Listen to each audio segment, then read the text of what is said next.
various elections across our continent. We congratulate the newly elected governments in our brotherly nations.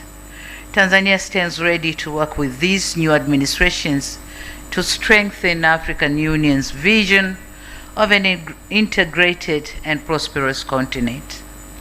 We note with satisfaction the prevailed democratic resilience across the globe. Despite our own challenges, we celebrate the peaceful transition of power seen in friendly nations abroad, including some of your own countries. Their success provides us with a roadmap for our own in mutual respect, and I wish to take this moment of our foreign policy. Excellencies, the past year was a significant chapter in Tanzania's journey. Economic diplomacy remained central to Tanzania's foreign policy, with government's efforts focused on expanding priority sectors to drive. My administration remains committed to further unlocking our economy by, among other things, empowering the private sector. Looking ahead, we'll pay particular attention to the blue and green economies, logistics, manufacturing, and digital landscape. Furthermore, we are eager to harness our extractive sector, including natural gas, iron, steel, and critical minerals, to drive national development. Excellencies, as you are aware, we successfully conducted our 7th democratic election, achieving a milestone with nearly 44% women representing in the National Assembly, and the election was solely financed through domestic resources. This underscored national ownership, institutional maturity, and the government's commitment to self-reliance in managing democratic processes. Despite these remarkable achievements, with heavy hearts, we acknowledge the challenges of the unrest and violence on the election day and shortly thereafter. Our response was essential to maintain constitutional order and ensure safety of all citizens and diplomatic community. To our partners in the diplomatic community and the foreigners residing here in Tanzania, I express my sincere sympathy for the uncertainty, service disruption, and internet shutdowns you experienced. I assure you, we remain vigilant to ensure your safety and prevent any repeat of such experiences. Excellencies, democracy is a journey of growth. Every political system contains grievances. It is clear that there is no global formula for these unique challenges, and we must afford each other the space to learn and grow with humility. To those who send solidarity and congratulatory messages, we thank you. To those who didn't, we take note of your feedback too. I ask your friends of goodwill to lend their support to our reforms. And to those who may not share our vision, I ask that you at least respect our sovereignty. The voice of Tanzanians has been heard through the ballot box, and that voice must be respected. To foster national healing, or in order to foster national healing, I've undertaken the following steps.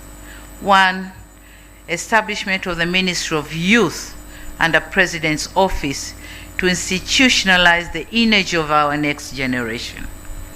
But 2, pardoned 1,787 convicts associated with the unrest and violence of 29th October last year. 3, constituted an independent commission of inquiry in accordance with our Constitution. And lastly, pledged to establish a Truth and Reconciliation Commission to proceed our new constitution process. My administration is resolved to use this second term to repair, rebuild, and renew our nation. To my fellow Tanzanians, the discord we witnessed is not who we are. It's not at all. To our international partners, we recognize that stability is the currency of diplomacy. Today, I plead that our path forward will be paved with the stones of justice, dialogue, and a renewed respect for the democratic process. And in this regard, allow me to quote philosopher Søren Kierkegaard, who once said, "Life can only be understood backwards, but it must be lived forwards." In this context, as a country, we understand the mistakes of our past, but our eyes are fixed firmly on the future. Excellencies, Tanzania remains one of the Africa's fastest growing economy, with almost 6% GDP growth and inflation maintained at a stable 3.3%. In addition, the national debt continues to be sustainable, with the debt to GDP ratio currently standing at 48.2%, below the threshold of 55% for low-income countries. As for our capital markets, the Dar es Salaam Stock Exchange saw market capitalization rise by 34.3%, reaching billions of Tanzanian shilling, about 23,995 by year end. In addition, we have continued to enjoy favorable credit score, B1 from Moody and B+ from Fitch credit rating. This stable outlook signals investors' confidence, lower borrowing costs, and economic resilience, which marks a positive step in building international confidence and attracting more foreign direct investment. We endeavor to ensure continued governance reforms, reducing foreign currency shortages, and improving the tax to GDP ratio. The favorable credit ratings and stable economic outlook led to registration of 927 new investment projects by December 2025, with a combined value exceeding $11.09 billion, representing a significant 19.03% increase compared to the previous year. The registration of these projects in 2025 stands at the record of the highest number of projects registered in calendar year since the establishment of the Tanzania Promotion Agency, breaking the record of 905 projects last year. On these 927 projects, 66, equivalent to 7.12%, are expansion projects demonstrating sustained confidence by existing investors in Tanzania's growth trajectory and its investment climate. Collectively, the 927 projects are expected to generate more than 162,895 new jobs for Tanzanians, while foreign direct investment FDI remained robust.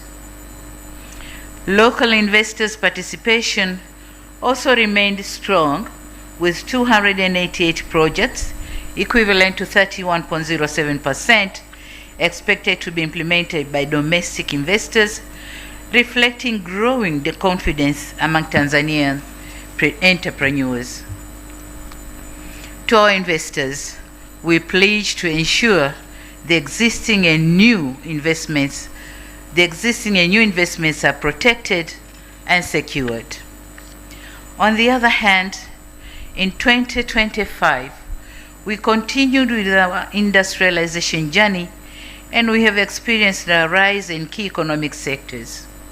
The leading sectors include agriculture, of which its productivity continued to grow, with the food self-sufficiency ratio standing at 120% in 2024-25, reflecting a growth of around 3.2% over the period.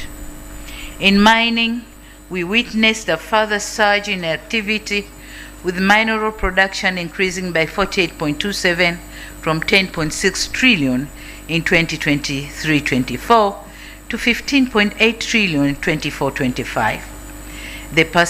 The percent driven largely by gold, coal, building and industrial material. We are leveraging the 47.27% surge in mineral production witnessed in 2024-25 to bolster our national economic security. We now require large-scale miners to refine and sell at least 20% of their gold to the central bank to bolster our foreign reserves. We have also witnessed notable growth in the tourism sector, with receipts rising from $1.3 billion in 2021 up to $4 billion in third quarter of 2025. Furthermore, Tanzania was honored as the world's leading safari destination 2025 at the World Travel Awards, reaffirming our standing as a premier global destination for wildlife and nature-based tourism. This recognition attests to our strong commitment to conservation, high-quality service delivery, and suitable tourism development, while further strengthening investor and visitor confidence in Tanzania as a safe, attractive, and rewarding destination. To further promote tourism, trade, and connectivity across the African continent, Air Tanzania expanded its route network in 2025 to key destinations and supporting the growth of intra-African tourism. We remain focused on expanding our connectivity, accelerating infrastructure development, and diversifying tourism offerings as we position Tanzania as a regional hub for tourism, trade, and logistics in Africa. Excellencies, this year marks the launch of Tanzanian Development Vision 2050, or Dira 2050, aiming for double-digit economic expansion through productivity gains in agriculture and industrial value addition. In this regard, we will also prioritize new economic frontiers by unlocking the blue economy